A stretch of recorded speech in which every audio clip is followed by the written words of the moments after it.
देखिए पिछले साल तो कोरोना था, कोरोना के कारण से फैक्ट्रियाँ बंद थी, लॉकडाउन था और उसके कारण से बारदाना उपलब्ध नहीं करा पाई थी जूट कमिश्नर भारत सरकार, तो समझ भी आता था।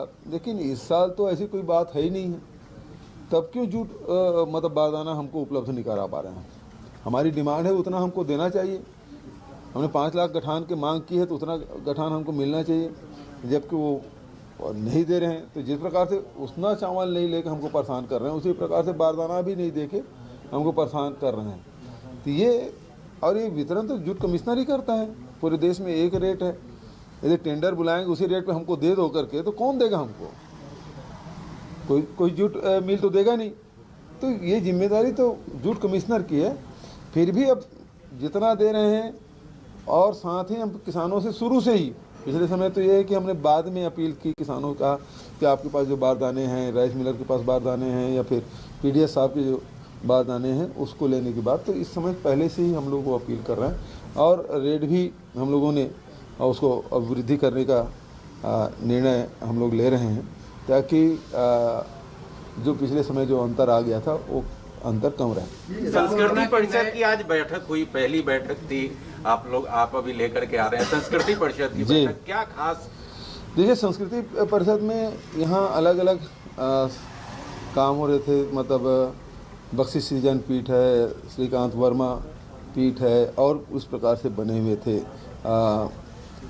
राजा चक्रधर के नाम से जो वहाँ रायगढ़ में संस्थाएं थी, वो सारे चीज़ को एक अम्ब्रेला में लाके उसको रखा जा रहा है, ताकि वो जो काम है वो सुव्यवस्थित रूप से सुचारू रूप से चल सके। छत्तीसगढ़ की बहुत समृद्ध हमारी संस्कृति और परंपराएं रही है, उसे देश और दुनिया के सामने लाने की कोशिश। जिस प्रकार से आदिवासी नृत्य महोत्सव हमने लाया है, पहली बार किए, फिर दूसरी बार हुआ और दोनों बार में काफ़ी लोकप्रियता मिली है, देश और विदेश में सराहा गया है। तो छत्तीसगढ़ के अपने जो कल्चर है उसको भी देश दुनिया ने देखा समझा जाना है। तो कोरोना के नए वेरिएंट को लेकर सर क्या तैयारियां हैं? जी, क्या कोरोना के नए वेरिएंट को लेकर तैयारियां सर, और केंद्र से भी कुछ डिमांड कर?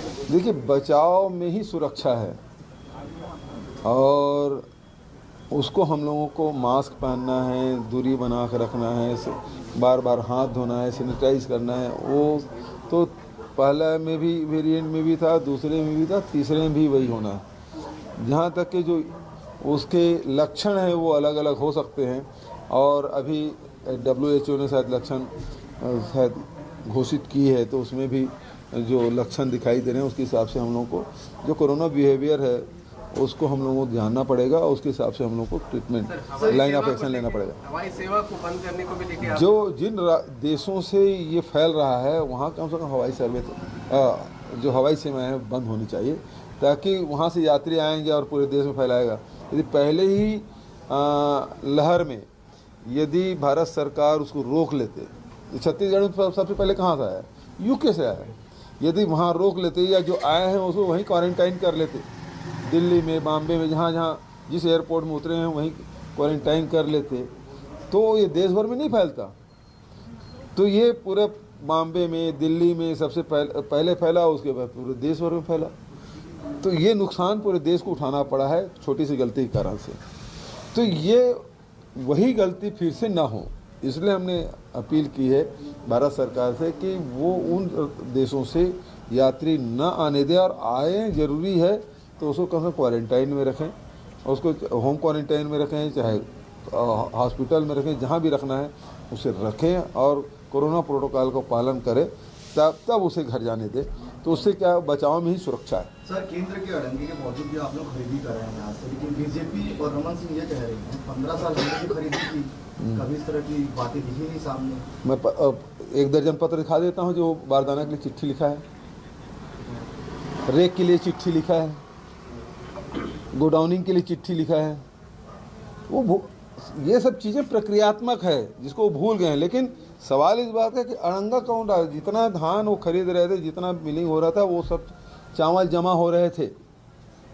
थोड़ा आगे पीछे भले हो सकता है, लेकिन यहाँ तो अड़चन ही डालने का। आप यदि बोनस देंगे, कभी भारत सरकार ने बोनस दिया था, रमन सिंह ने एक आध बार धोखे से बोनस दिया, तो भारत सरकार ने कभी कहा था कि आप बोनस दे रहे हैं इसके आप चावल आप एफसीआई नहीं खरीदेंगे? ये हमारे साथ हुआ है।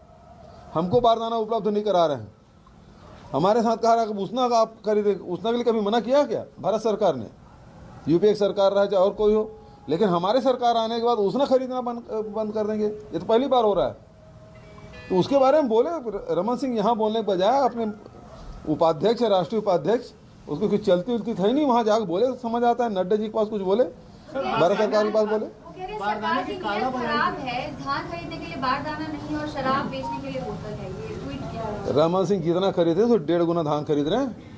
वो 60 लाख मीट्रिक टन से कभी ऊपर नहीं गए। 92 लाख मीट्रिक टन तो पिछले साल खरीदे, इस साल 1 करोड़ मीट्रिक टन जाएगा। वो क्या बात करेंगे? सर, बारदाने की कालाबाजारी भी शुरू हो गई, तो उस पर रोकथाम के लिए कुछ विशेष दिशा निर्देश जारी करेंगे क्या? तो बाजार में जो रेट रहता है उससे डबल ट्रिपल रेट में बिकना शुरू। देखिए, अभाव में जहाँ होगा तो अभाव में कीमत बढ़ेगा। वो तो इसीलिए तो भारत सरकार से हम कह रहे हैं भाई, भारत सरकार अजीब स्थिति है। ये कोयला उपलब्ध नहीं करा पा रहे हैं, ये DAP उपलब्ध नहीं करा पा रहे हैं, ये वैक्सीन उपलब्ध नहीं करा पा रहे हैं, ये बारदाना उपलब्ध नहीं करा पा रहे हैं। कर क्या रही सरकार केंद्र की? सर, आज दिल्ली दौरा भी है आपका, क्या खास? कल मुरादाबाद जाऊंगा और बहुत सारे जो मीडिया हो उसे चर्चा भी है, नेशनल मीडिया से भी, रीजनल मीडिया से भी। वहाँ 2-3 दिन लगातार इंटरव्यू प्रोग्राम है उनके, उसमें मैं शामिल होऊंगा। सर, राज्यसभा से 12 सांसदों को निलंबित किया गया। क्या कारण है? राज्यसभा से जिसमें छत्तीसगढ़ के भी 2 सांसद हैं। देखिए, सबसे पहली बात तो है कि राज्यसभा के अंदर में मार्शल के अलावा और लोग कैसे घुसे थे, इसके बारे में सभापति को स्पष्ट करना चाहिए। उनका जो निलंबन हुआ ठीक नहीं हुआ, गलत है, पुनर्विचार करना चाहिए सभापति जी को। सर, वो सांसद किसान बिल का ही प्रोटेस्ट कर रहे थे उसी दिन। तो किसान बिल को तो वापस ले लिए, तो उनको फिर मतलब खींच कहाँ निकालना है, मतलब ले तो लिए हैं मजबूरी में, लेकिन दिल से नहीं लिए थे, और इस कारण से खींच कहीं सांसदों पे निकल रहा है, कहीं और निकल रहा है। धन्यवाद।